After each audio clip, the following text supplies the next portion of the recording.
ओम नमो नारायण। आप सभी को मौनी अमावस्या की हार्दिक शुभकामनाएं। बहुत समय पहले की बात है।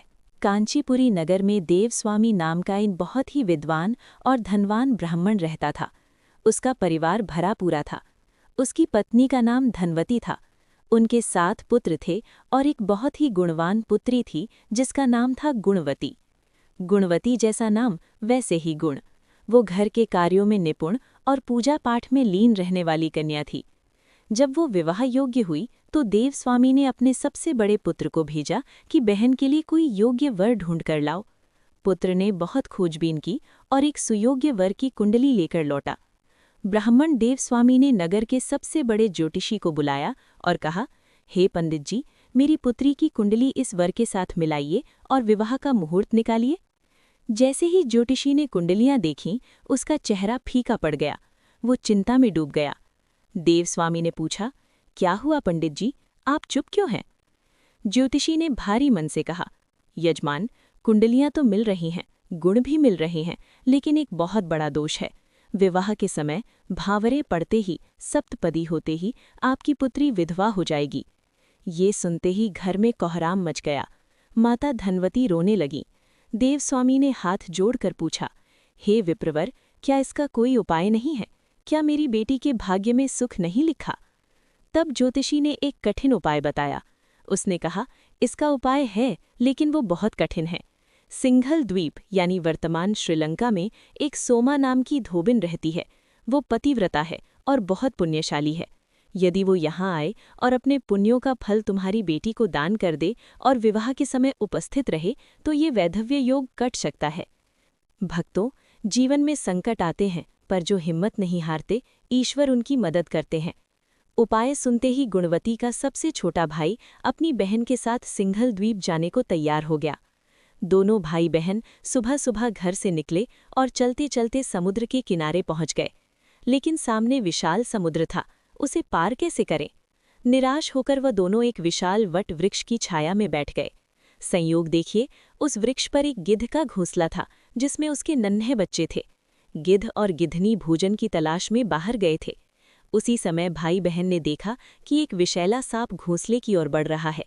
गुणवती ने आव देखा न ताव, तुरंत पत्थर उठाया और सांप को मारकर बच्चों की जान बचा ली। थोड़ी देर बाद जब गिद्ध वापस आए और उन्होंने मरे हुए सांप को देखा तो वो समझ गए कि इन मानवों ने उनके वंश की रक्षा की है। गिद्धराज ने प्रसन्न होकर उनसे पूछा, हे मानवों, आपने मेरे वंश की रक्षा की है, मांगिए, आप क्या चाहते हैं?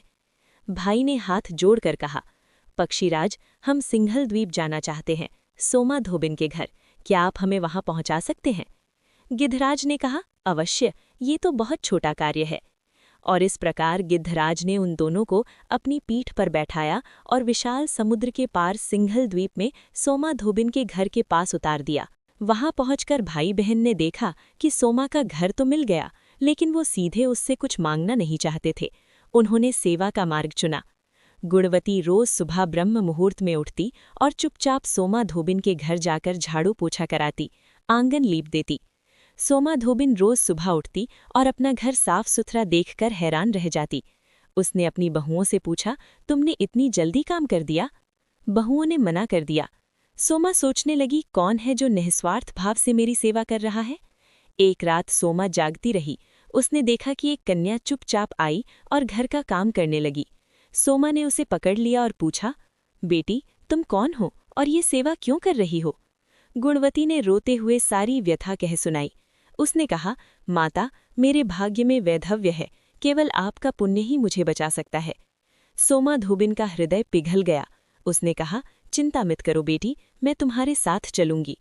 सोमा ने अपने घर में अपने बेटों से कहा, मैं जा रही हूँ, अगर मेरे जाने के बाद मेरे पति की मृत्यु हो जाए तो मेरे लौटने तक उनका दाह संस्कार मत करना। सोमा धोबिन कांचीपुरी पहुंची। गुणवती का विवाह शुरू हुआ। जैसे ही फेरे पड़ने लगे, वर अचेत होकर गिर पड़ा और उसके प्राण निकल गए। चारों ओर हाहाकार मच गया। तब सोमा धोबिन आगे बढ़ी। उसने अपने हाथ में जल लिया और संकल्प किया, मैंने जीवन भर जो भी दान, व्रत और सेवा की है, उसका फल मैं इस कन्या को देती हूँ। जैसे ही उसने वो जल वर पर छिड़का, चमत्कार हुआ। वर ऐसे उठ बैठा जैसे गहरी नींद से जागा हो। प्रेम से बोलिए, भक्तवत्सल भगवान की जय। किंतु भक्तों, कथा अभी समाप्त नहीं हुई। जैसे ही सोमा ने अपना पुण्यदान किया, उधर सिंघल धूप में उसके पति की मृत्यु हो गई। सोमा को इसका आभास हो गया। वो तुरंत वहां से निकली और अपने घर पहुंची। वहां उसने देखा कि पति का शरीर रखा है। सोमा ने निराश होने के बजाय धैर्य से काम लिया। वो नदी किनारे गई। वहां एक पीपल का वृक्ष था। उसने उस पीपल के वृक्ष की छाया में बैठकर भगवान विष्णु का ध्यान किया। उसने मौन धारण किया। उसने पीपल की 108 परिक्रमाएं की और एक एक परिक्रमा पर एक फल, यानी कहीं कहीं भवरी देने की कथा है, अर्पित किया। उसने पूर्ण श्रद्धा और मौन रहकर भगवान जनार्दन की आराधना की। ये दिन माघ मास की अमावस्या का दिन था। उसके इस कठोर तप और मौन व्रत से भगवान विष्णु प्रसन्न हुए और सोमा का पति पुनः जीवित हो गया। यही कारण है कि मौनी अमावस्या के दिन पीपल की पूजा और मौन व्रत का इतना महत्व है। तो माताओं, बहनों और सज्जनों, इस कथा का सार यही है। निःस्वार्थ सेवा, जैसे गुणवती ने सोमा की सेवा की। परोपकार, जैसे सोमा ने अपना पुण्यदान किया। श्रद्धा और मौन, जिससे ईश्वर की प्राप्ति होती है। आज के दिन आप भी यथाशक्ति दान करें।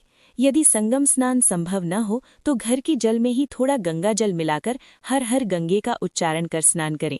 आज के दिन कटु वचन न बोलें, मौन रहें या कम से कम बोलें और पीपल के वृक्ष को जल अवश्य चढ़ाएं।